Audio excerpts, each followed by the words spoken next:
BPSC hidden fact channel पे आपका स्वागत है। आज हम यहाँ पे लेके आए हैं 16 मई का करंट अफेयर्स। तो चलिए बिना किसी देरी के इस बेहद इंपॉर्टेंट सेशन की शुरुआत करते हैं। आज के इस एक्सप्लेनर में हम जिन टॉपिक्स पर चर्चा करने वाले हैं वो बीपीएससी और यूपीएससी जैसे आगामी एग्जाम्स के पॉइंट ऑफ व्यू से बिल्कुल गेम चेंजर होने वाले हैं। हर एक मुद्दे को हम बिल्कुल डिटेल में समझेंगे ताकि यहाँ से डायरेक्टली आपके सॉलिड नोट्स तैयार हो सकें। आज के हमारे इस सेशन का रोड मैप बिल्कुल क्लियर और स्ट्रक्चर्ड है। इसे 4 मेन सेक्शंस में बांटा गया है। पहला है इंपॉर्टेंट डेज और हिस्ट्री, दूसरा है ग्लोबल सिक्योरिटी और रैंकिंग्स, तीसरा इंटरनेशनल रिलेशंस और आखिर में हम बात करेंगे स्पोर्ट्स और एनवायरनमेंट की। तो बस इसी सिलेबस स्टाइल सीक्वेंस को फॉलो करते हुए आगे बढ़ेंगे। सेक्शन 1 इंपॉर्टेंट डेज और हिस्ट्री। करंट अफेयर्स में ऐतिहासिक तारीखें और उनसे जुड़े डीप फैक्ट्स हमेशा से हर एस्पिरेंट के लिए एक कोर फोकस एरिया रहे हैं। आइए देखते हैं आज क्या खास है। 15 मई ये डेट आज के दिन ग्लोबल लेवल पर इंटरनेशनल डे ऑफ फैमिलीज यानी अंतर्राष्ट्रीय परिवार दिवस के रूप में मनाई जाती है। इसे सेलिब्रेट करने की शुरुआत यूनाइटेड नेशंस ने की थी। 1993 में यूएन ने इसकी घोषणा की और पहली बार इसे 1994 में फॉर्मली मनाया गया। अब सवाल आता है कि इसका कोर पर्पस क्या है। देखिए, फैमिली किसी भी सोसाइटी का सबसे बेसिक और इम्पॉर्टेंट पिलर होती है। इस दिवस का मुख्य उद्देश्य इसी पारिवारिक संस्था को मजबूत बनाना, महिलाओं और बच्चों की सुरक्षा सुनिश्चित करना और ओवरऑल सोसाइटी में एक स्टेबिलिटी लाना है। तो अभी तक जो हमने समझा उसको तुरंत रिकॉल करते हैं। एग्जाम पॉइंट, यूएन से जुड़ा 15 मई का इम्पॉर्टेंट डे कौन सा है? दिमाग पर थोड़ा जोर डालिए। बिल्कुल सही जवाब है इंटरनेशनल डे ऑफ फैमिलीज। ऐसे ही बीच बीच में क्विक रिकॉल करने से फैक्ट्स लंबे समय तक याद रहते हैं। अब आते हैं हिस्ट्री के उन पन्नों पर जो हर हिंदुस्तानी के दिल के बेहद करीब हैं। 15 मई सिर्फ एक सोशल डे नहीं है, बल्कि आज महान क्रांतिकारी सुखदेव थापर जी की जयंती भी है। उनका जन्म 15 मई 1907 को हुआ था। सुखदेव जी HSRA यानी हिंदुस्तान सोशलिस्ट रिपब्लिकन एसोसिएशन के एक बहुत ही प्रमुख सदस्य थे। ब्रिटिश शासन के खिलाफ क्रांति की आग भड़काने में उनका कितना बड़ा योगदान था ये हम सब जानते हैं। और वो ऐतिहासिक तारीख 23 मार्च 1931 जब भगत सिंह और राजगुरु के साथ उन्होंने हंसते हंसते देश के लिए शहादत दे दी थी। इनका बलिदान हमारी हिस्ट्री का एक बहुत बड़ा और अहम हिस्सा है। चलिए हिस्ट्री के इस सेगमेंट से एक इम्पॉर्टेंट एग्जाम पॉइंट निकालते हैं। सुखदेव थापर किस संगठन से जुड़े थे और शहीद दिवस कब होता है? ये डायरेक्ट सवाल स्टेट PCS और UPSC में पहले भी अलग अलग तरीके से पूछा जा चुका है। तो याद रखना है, संगठन था HSRA यानी हिंदुस्तान सोशलिस्ट रिपब्लिकन एसोसिएशन और शहादत का दिन है 30 मार्च। सेक्शन 2 ग्लोबल सिक्योरिटी और रैंकिंग्स। इंटरनेशनल स्टेज पर जियोपॉलिटिक्स और साइबर वर्ल्ड में क्या चल रहा है ये समझना एक सीरियस एस्पिरेंट के लिए बहुत जरूरी हो जाता है। आजकल टेक और सिक्योरिटी के दौर में एक टर्म काफी न्यूज में है, CCDB। इसका फुल फॉर्म है कॉमन क्राइटेरिया डेवलपमेंट बोर्ड। असल में ये साइबर सिक्योरिटी स्टैंडर्ड्स यानी साइबर सुरक्षा मानकों से जुड़ा एक बहुत ही पावरफुल इंटरनेशनल संगठन है। आज के इस डिजिटल युग में जहां डेटा और सिस्टम्स की सेफ्टी सबसे ऊपर है, वहां ऐसे ग्लोबल बोर्ड्स का रोल प्रैक्टिकली सबसे क्रूशियल हो जाता है। अब आते हैं इस बात पर कि अचानक से UCCDB हमारे करंट अफेयर्स का इतना बड़ा हिस्सा क्यों बन गया है। न्यूज़ ये है कि भारत को UCCDB का अध्यक्ष यानी चेयर बनाया गया है और उनका टेन्योर होगा अप्रैल 2026 से लेकर अप्रैल 2028 तक। ये अपने आप में एक बहुत बड़ी डिप्लोमैटिक और टेक अचीवमेंट है।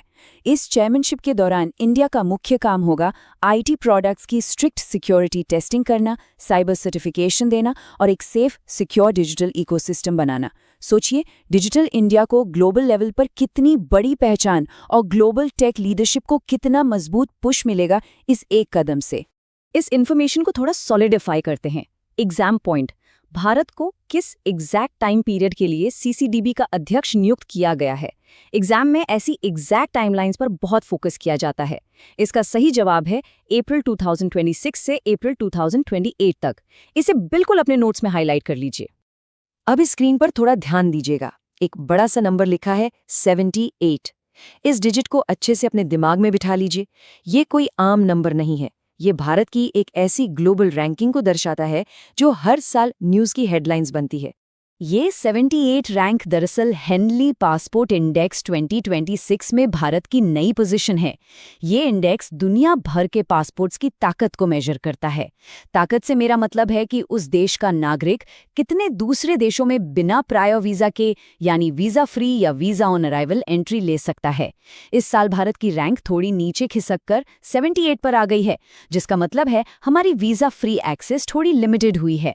वहीं अगर टॉप परफॉर्मिंग कंट्रीज को देखें तो इस लिस्ट में लगातार डोमिनेंस बनाए हुए हैं सिंगापुर, उसके बाद जापान और तीसरे नंबर पर फ्रांस। इन तीनों का नाम भी याद रखना उतना ही जरूरी है। आइए एक क्विक टेस्ट लेते हैं। Exam point. Henley passport index 2026 में भारत की रैंक क्या है और इस रिपोर्ट को कौन आखिर पब्लिश करता है? रैंक है 78 और जैसा कि नाम से ही क्लियर है, इस इंडेक्स को ग्लोबली हेनली एंड पार्टनर्स नाम की संस्था जारी करती है। Section 3 international relations. कूटनीति और स्पेशली वेस्ट एशिया यानी मिडिल ईस्ट के बदलते हुए जियो इकोनॉमिक डेवलपमेंट्स पर नजर डालना अभी के समय में सबसे रेलेवेंट है। बिल्कुल अभी हाल ही में प्राइम मिनिस्टर नरेंद्र मोदी और यूएई के राष्ट्रपति शेख मोहम्मद बिन जायद अल नहयान के बीच अबू धाबी में एक हाई लेवल और बेहद इंपॉर्टेंट मुलाकात हुई। इस पूरे मीटिंग का मेन एजेंडा था एनर्जी, ट्रेड, इन्वेस्टमेंट्स और डिफेंस सेक्टर में कोऑपरेशन बढ़ाना। आपको याद दिला दें कि इंडिया और यूएई के बीच सीपीआ यानी comprehensive economic partnership agreement already force में आ चुका है, जिसने ट्रेड को काफी बूस्ट किया है। वेस्ट एशिया में एनर्जी सिक्योरिटी इंश्योर करने और अपनी जियोपॉलिटिकल पोजीशन को और स्ट्रॉन्ग करने के लिए भारत का ये डिप्लोमैटिक एंगेजमेंट सच में एक मास्टर स्ट्रोक है। एक डायरेक्ट और टू द पॉइंट सवाल यहाँ से बनता है। Exam point. यूएई की राजधानी और वहाँ के राष्ट्रपति का पूरा नाम क्या है? तो क्लियर रखिएगा, राजधानी है अबू धाबी और राष्ट्रपति हैं शेख मोहम्मद बिन जैद अल नहयान। नाम थोड़ा लंबा है, पर एग्जाम में ऑप्शंस देखकर कंफ्यूज नहीं होना है। सेक्शन 4 स्पोर्ट्स और एनवायरनमेंट। अपने आखिरी सेक्शन में हम बात करेंगे देश की एक बड़ी खेल उपलब्धि और पर्यावरण संरक्षण से जुड़ी एक नई पहल के बारे में। खेल जगत से भारत के लिए एक बहुत ही गर्व का पल सामने आया है। भारत की इमर्जिंग महिला पहलवान अपर्णा दहिया ने वर्ल्ड रेसलिंग चैंपियनशिप में पूरे देश का नाम रोशन करते हुए गोल्ड मेडल यानी स्वर्ण पदक अपने नाम कर लिया है। ये उनकी मेहनत और लगन का नतीजा है और स्पोर्ट्स एम्पावरमेंट के पॉइंट ऑफ व्यू से ये एक बहुत बड़ी खबर है। तो इस अचीवमेंट से एग्जाम के लिए क्या नोट करना है? Exam point. अपर्णा दहिया ने किस खेल और किस एग्जैक्ट वेट कैटेगरी में ये गोल्ड मेडल जीता है? बिल्कुल टू द पॉइंट ध्यान रखिएगा। खेल है रेसलिंग यानी कुश्ती और वेट कैटेगरी है 52 किलोग्राम्स। कई बार स्टेट पीसीएस एग्जाम्स में डायरेक्ट वेट कैटेगरी पूछ ली जाती है। और अब चलते हैं सीधे गुजरात, जहां एनवायरमेंट कंजर्वेशन के सेक्टर में एक जबरदस्त डेवलपमेंट हुई है। हमारे केंद्रीय पर्यावरण मंत्री भूपेंद्र यादव जी ने गुजरात के सासनगिर में एक नया और बहुत ही स्पेशल प्रोग्राम लॉन्च किया है। इस प्रोग्राम का नाम रखा गया है लायन स्पीशीज स्पॉटलाइट। अब समझते हैं कि आखिर ये लायन स्पीशीज स्पॉटलाइट है क्या और इसे सासनगिर में ही क्यों लॉन्च किया गया। इस इनिशिएटिव का मेन मकसद है एशियाटिक लायंस यानी एशियन शेरों का कंजर्वेशन करना और वाइल्ड लाइफ के प्रति लोगों में जागरूकता फैलाना।